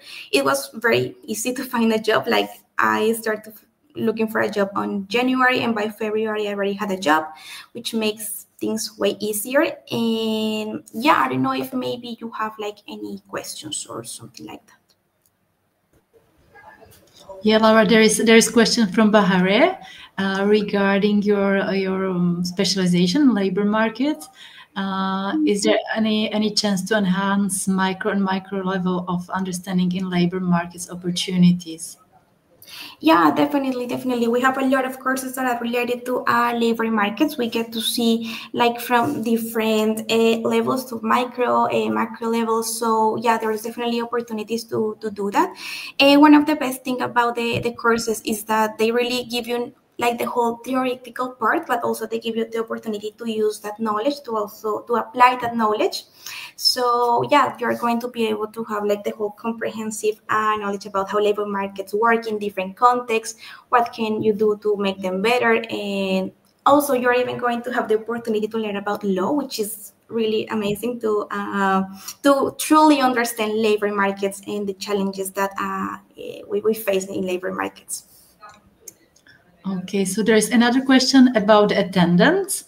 I think this is meant if you have to attend all the classes because you are working. So if there is opportunity to work and also attend the classes, or all the classes are obligatory to attend, or how is it? Well, yeah, it depends on the class, but in my case, for example, I combine my work schedule with my study schedule. So in my job, they help me to organize to be able to attend all my courses. But yeah, I don't think there's mandatory attendance in all of them. Most of them they even give you like some points for going to the lectures. So yeah, but honestly, it depends on the course. Like I remember that I have mandatory attendance was when I did like this French class, but it's not like from the program itself. But yeah, the rest of them, I don't believe they are mandatory, but it's really good to go. Okay, great. So thank you very much, Laura, for sharing your views on the program. And if you have any questions about public and social policy, just contact Laura, and she can answer your questions later via email. So thank you very much for your lovely presentation. And now let me welcome Elizabeth, and she will share her views on the master's program of Conflict and Democracy Studies. Thank you. Hi, so I'm Elizabeth. I'm the ambassador for Conflict and Democracy Studies, or CDS as we call it. So I'll share with you a bit about our courses and what I've enjoyed about the program, and you can ask me any questions at the end that you may have. So obviously all of our courses are offered in English. We have both an autumn, September start and a spring, February start. The key focuses of our required courses are democratization, challenges to democracy, and root causes of conflict. And then we have options for like different emphasis in our studies in our elective courses. So one of the things that's really cool and that I've really enjoyed about our program is like how diverse our student body is. So we have, I think right now, like one student who's coming from the EU, and then everyone else is from outside of the EU. So Latin America, some Asian countries, lots of different African nations, and then a couple students from the US at the moment. Also, I know like in the forums, there are some questions, or like in the past, there have been questions about transferring from different backgrounds. So some people like do have a political science background, but then like I'm coming from communications. I have a classmate who's coming from chemistry. So even if you don't have a political science background, it's definitely possible to transfer into this program. Okay, so our program objectives are to equip students to critically analyze challenges in countries transitioning to democracy, facing interstate or intrastate conflict, and the interactions between various actors in these scenarios, to expand students' ability to think about conflicts from a variety of perspectives, including historical, cultural, psychological, domestic, and international perspectives. And then we have career possibilities in academia, humanitarian organizations, NGOs, think tanks, and intergovernmental organizations. So for example, like we have an opportunity to participate in an internship for credit, and there's like a lot of diversity in what people have done for that. So for mine, I did a media research internship, actually for the same organization that Abhinav was talking about earlier. I have a friend who's working for like an immigration aid NGO. So they help refugees with like the legal process of being able to stay in the country. And then we also had a former student who worked on like research for democratization processes for countries around the world. And then our professors also have like very diverse things that they've worked in. So everything from like political expertise in Slovakia, human rights watch organizations, and like public policy development. So I would say, like, you know, everyone else has talked about, we have really great access to our professors. So there's definitely a lot of opportunities if you're interested in a specific thing, to talk to the professors about their career path and get their advice on that. So here is our recommended study plan for an autumn start. It's a little bit different if you start in the spring, but this is from our website, so you can check this out. Some of my favorite courses have been conflict analysis, political violence, and conflict management. One of the things that I think is really great about our classes is we almost always have time during class to really discuss what we're reading, discuss what we're learning in the lectures. And it's like one of those opportunities for the diversity of our student body to really shine, because we're talking about issues of conflicts and like democratization from a really wide range of perspectives, you know, from people who live in established democracies to people who live in maybe countries that are newer to democracy or transitioning to democracy, or to countries that don't have democracy yet. So you really see like this diversity of perspectives, and it enhances what we're learning beyond just doing the readings. So conflict analysis is really cool because we have like a big Google Doc that we're working on all semester. So each week for each reading, one student is doing a summary, and then everyone's going in and commenting like things that they learned, questions that they had. And it's really fun. Like we had very interesting debates there. And then it's also great when you're reviewing for the final to kind of go back in and see like what were the debates around certain issues. And it really enhances your ability to engage with the material. Political violence, we had something kind of similar in that each week we had a set of students presenting on like the readings that we'd done for that week, and then leading additional discussion. And then conflict management, I'm taking this semester. That one's really interesting. We only meet 4 times in the semester for like 3 to 6 hours, depending on like how the negotiations go. We're given a specific conflict, and then everyone has a role that they have in that conflict and like objectives that they're trying to fulfill. And so then we go in with our roles and we're trying to come to a conclusion while still like defending our characters' desires and objectives. And it's been really cool to not just think about like the theory of conflict, but to try and get into the mind of like different actors and think about specific sticking points in like peace negotiations, and also how to resolve conflicting interests. And then I mentioned there's like different emphasis in our elective courses. So this is a quick overview of all of the ones that are CDS code electives. And then we can also take from these other ones that I've listed at the bottom. So usually electives, all of the CDS electives are 7. Some are as few as 5 if you're taking them from like other programs in our faculty. This semester, for example, I'm taking regional security systems and disinformation and propaganda, which are outside of our CDS codes. But disinformation and propaganda in particular has been super interesting because it's outside of our program. So there's like students from economics and journalism. And so it's been a really fun opportunity to think about propaganda kind of outside of my like conflict and democracy bubble and get perspectives from students who are studying differently than me. And then this is just a sample. Oops. This is a sample of my study plan, how I've kind of managed the recommended study plan with the requirements that I needed.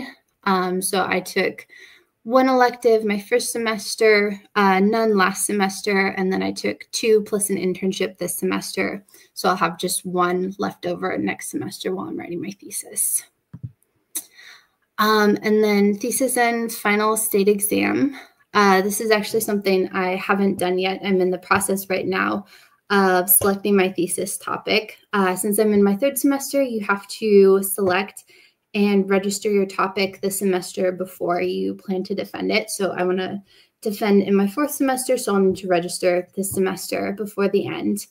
And so once you're a student, there's like in our information system, there's a list of all of the possible topics that you can choose from, and then the supervisor that's associated with them. So some of the options are cultural and identity and security problems, conflict in cyberspace, environmental security, challenges to contemporary democracy, and distribution of public resources. So you can see there's a wide variety of options that you can choose from in writing your thesis and really focus on something that's interesting to you and that you feel like is applicable to your future career. So once you've selected your topic, then you'll talk to your supervisor or like your preferred supervisor, and they'll confirm if like they can supervise your project, and also if they have any feedback before you get started. And then the thesis requirements are, it's like about 70 to 110 pages in Chicago style. And then once you've submitted your thesis, you'll have for the final state exam, the defense of your thesis. So that involves, the final state exam is the defense of your thesis plus a general discussion that will cover everything that you've learned during your studies. And we have specific literature that were assigned for that final state exam. This is my contact information as well as the link for our CDS website. So you can reach out to me if you have any additional questions. And then I know there was a question from the form about just kind of general, like, what is it like to be an international student in Brno? And I feel like I don't have a ton to add. Like, everyone's done such a great job of talking about what it's like living in Brno. So I feel like you have a good idea from all my colleagues who have talked before me. The one thing I would say is, like, obviously the biggest challenge is the first couple of weeks after you arrive, because you have to like go pick up your visa if you have a long-term residence permit and like register with the Ministry of the Interior and the Foreign Police. So I would say definitely take advantage of ESN's buddy program. They'll partner you usually with another international student. So they might not be able to help you with like the Czech language aspect, but they'll have been through all of the process of kind of navigating things without being a native Czech speaker. And they'll have a lot of good ideas for you or just encouragement that it's very doable.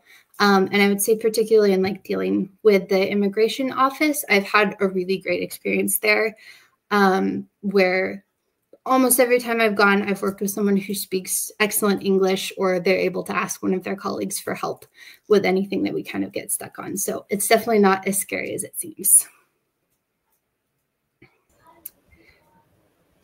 Okay, so thank you very much, Elizabeth.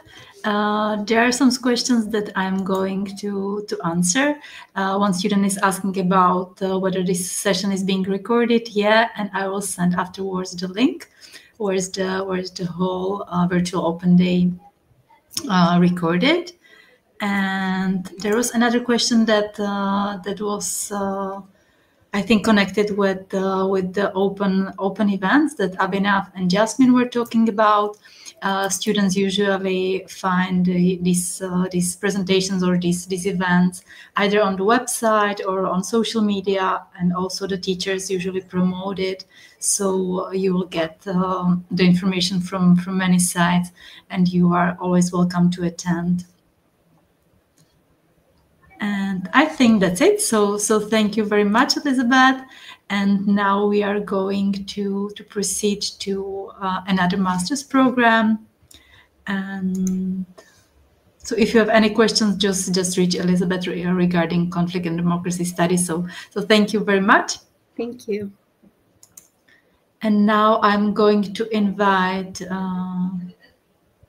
Ben and Tiffany. So, thank you. Hello, Ben. So this is your program, Energy Policy Studies, and you can start. So welcome and thank you very much. Great, thank you. You don't need to adjust your monitor. This is gray hair. I am an older student. I think we did have a question sent to Michaela earlier about whether or not there were older students enrolled in some of the programs, and there are. I'm one, and my wife, who you'll hear from soon, is another. So there's not a ton of us, but there are some of us, and we fit in just great. So let's go ahead and get started. I'm going to talk about energy policy studies. I am in my second year of the master's program at Masaryk, focusing on energy policy studies. And I know we're kind of short on time, so I'm going to go through this a little quicker perhaps than some others. Also, I'm not the student ambassador for this program. I'm filling in for our student ambassador. Her name is Priya. So if you look on the website under energy policy and you're looking for the ambassador, you're going to see her. You're not going to see me. And I definitely recommend that you reach out to her with any detailed questions you might have. She's still the ambassador. She just couldn't make it tonight.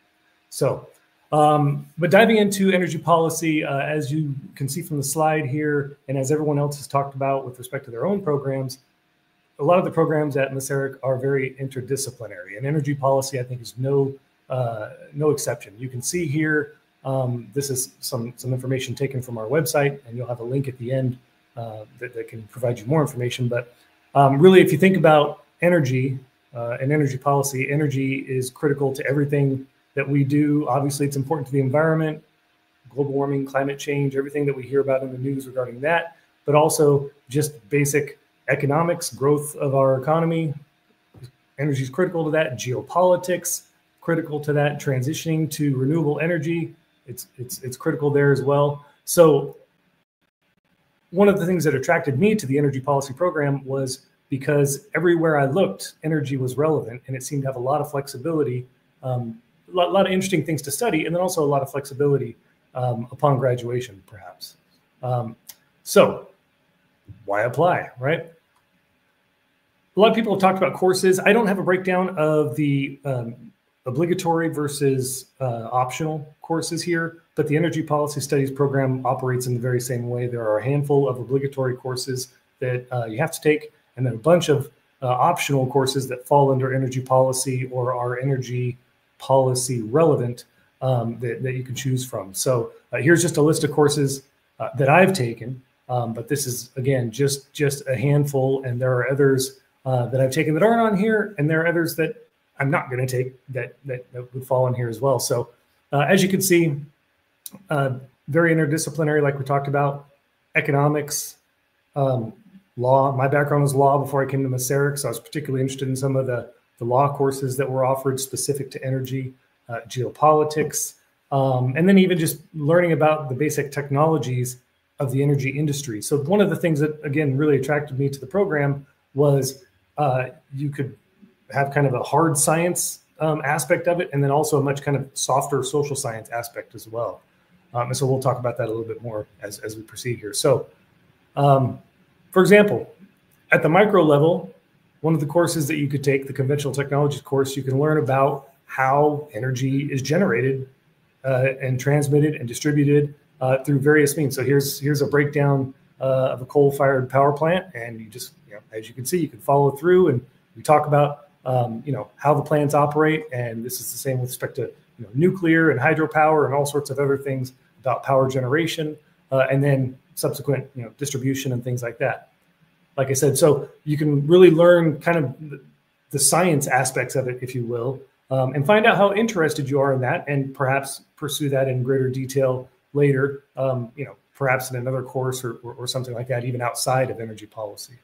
And then pulling way back on the macro level, there are a bunch of issues that are discussed in energy policy regarding energy poverty, energy security, things like that. So much more of the social science type issues that you might anticipate when it comes to energy. And then everything in between. So, we learn a lot about all the different renewable energy sources, which is obviously critical right now as so many parts of the world are undergoing energy transition. But with that come a lot of other social science issues about climate justice and energy justice and energy poverty and things like that. And there are courses where you can focus specifically on that and those issues. So again, I think it provides kind of a nice breadth of disciplines to study. There are internships available through the energy policy program. You can take, if you do get an internship, you can get school credit for the internship. I did not do an internship, so unfortunately I can't speak to this in any great detail, but there is more information at the link there on the website if you wanted to look into this further. But it is neat because if you do find an internship, you can get the credit for it as well as obviously the experience, which can be very helpful down the road.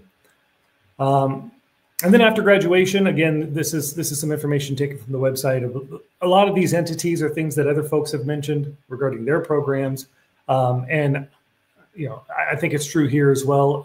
Before I came to school here at Masaryk, I was actually working for an engineering firm that designed transmission and distribution lines and power plants and wind farms and things like that. I was in the legal part of that department, but I can definitely say that I have learned a lot at Masaryk, that if I were to ever go back to that line of work, I would enjoy it much more and understand it much better, having the exposure that I've had to the disciplines at Masaryk. So there are options, everything from think tanks and maybe academia to perhaps working for utilities and helping people manage their electrical grids, things like that. Again, energy is everywhere. So a lot of opportunities there. And that is it. I went pretty quickly, but hopefully I've caught us up a little bit. This link here is to the specific energy policy studies website at the Faculty of Social Studies at Masaryk. So I definitely encourage you to take a look at it. It's going to have more information about the admission requirements, interviews and papers you have to write, things like that. It wasn't super difficult, but rather than try to rehash it, and my memory of it is quite poor because of my age probably, you want to look there and get the most up-to-date information, including the deadlines for application, costs, things like that. But definitely encourage you to leverage the website. There's a lot of information there and a lot of, not just about the nuts and bolts of applying, but of what you can learn. So I definitely encourage you to give it a shot. And I don't know if there are any questions or not. Okay, so Ben, thank you very much for your presentation. This is a question regarding international relations students, but I think we can answer it together. After receiving an admission offer, what next steps most especially for international relations students? So if you are a student requiring visa, a visa is the biggest issue that you should start to solve. So once you have all the admission documents, start to apply for visa, and that's it, I think. I agree. Yeah. Yeah. Okay, so I think that's it. So thank you very much, Ben, for your lovely presentation, and we will give a word to Tiffany, who is going to present about cultural sociology program. Look how that worked. There you go. Hello, my name is Tiffany, and I am the student ambassador for the Masters in Cultural Sociology program. And I first, before I click through a few slides, want to address a question that we saw, and it was already somewhat answered, but it was about how international is our student body. And that is something I have loved about the program, Cultural Sociology, but I also understand from all of the other English taught programs is that almost all of my colleagues are from different parts of the world. So it is a very, very international program, especially in the compulsory courses. And then in the selective courses, at least in Cultural Sociology, there are more Czech and Slovak students who take those courses in English, but they don't have to. They may have the option. But it is a wonderful mix of international students. So what is cultural sociology? It is focusing on meaning making. Cultural sociology is a discipline within sociology, and it is truly looking at meaning making, extracting meaning from social phenomenon. The core of the program is dealing with specific methods and frames of interpretation, which could be applied beyond public culture as well. Here is just a few things starting from left to right. Okay, so up at the top though, that is the master's degree, MGR, of Cultural Sociology. And going left to right, what is it? English taught program, fall or spring start. 2 years, 4 semesters, €3,000 per year. You apply through the e-application, pay the application fee, and then you have specific documents you need to provide and take the gap exam. Michaela went over those things early on, and it is all at the links that are provided. Then you complete 120 credits, a mixture of core and elective or selective courses. You complete your master's thesis and a final state exam. And Elizabeth talked a lot about that in the Conflict and Democracy Studies program, and this mirrors that very closely. In addition, you have study abroad opportunities that have been addressed, some research opportunities, international colleagues, as I mentioned, and you get to live in a great student city. And even though I am more of a non-traditional student at my age, I love the energy of living in a student city. Here's a sampling of the required courses that you take in the Cultural Sociology program. It is helpful to have a sociological theory background, perhaps from your undergraduate work, although I did not. Mine was more interdisciplinary in nature, and I've been okay. But early on in your required courses, it is a lot of theoretical reading and writing. And then these are some of the selective courses. You'll notice on a few of these, so for example, the top one, Migration, Transnationalism, and the City, and then the bottom course, Transnational Studies, there is an opportunity to choose your selective courses to almost have a focus area of migration studies. In fact, the guarantor of our program, she is a migration scholar, and so you get the opportunity to learn from one of the best in the field. This is my particular study plan, what I chose to do. I took a lot of credits my first few semesters. I'm currently in my third semester, but you can see how I broke out my study plan.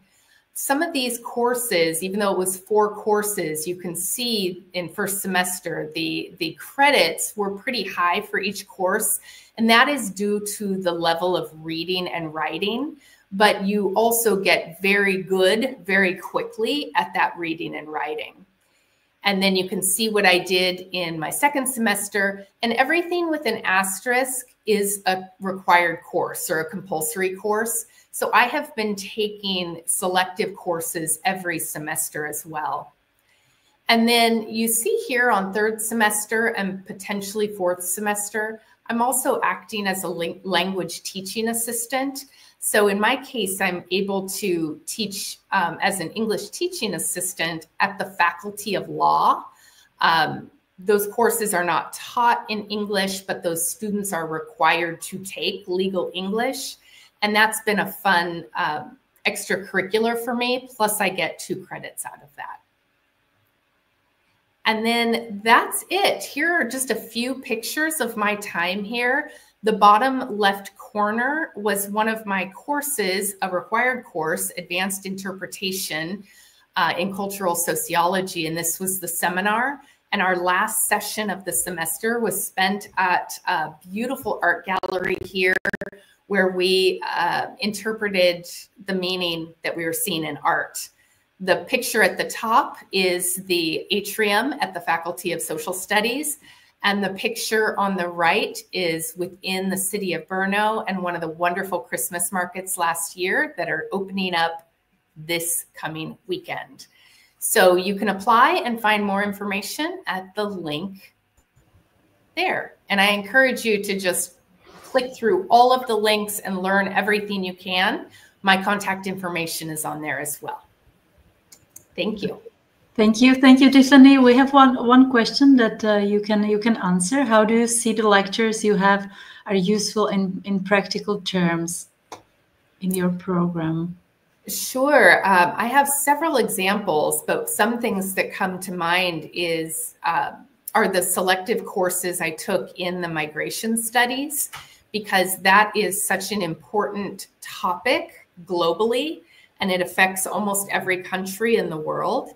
So learning about migration patterns and then the meanings behind migration from a sociological perspective provides a different eye and a different view on migration than we might have just looking at statistics and other factors. So I would say that has been very practical. Some of the other courses, for example, contemporary cultural sociology, you may look at more things that are pop culture or things that are happening today to better understand the social phenomenon and how to extract the meaning from that, and then how to prepare for the next. Thank you. And there's another question that maybe I can answer regarding PhD studies. Regarding the scholarship, currently there is a monthly scholarship of 15,000 Czech crowns. So if you are a PhD candidate, so do not hesitate to apply. And the deadline is 30 April. And if you have any questions, just head to the website, and there are details regarding the admission process of the PhD programs. And there is also one student ambassador. She was studying conflict and democracy studies, and now she's in her PhD studies, and she can answer your questions. So if there are any students interested in PhD studies, so just ask and do not hesitate to apply. So thank you very much, Tiffany, and this is the end of our session. Thank you very much, and if you have any questions, just use our email admission at Muni, FSS Muni CZ. And thank you for your attention. Have a nice day. Bye-bye.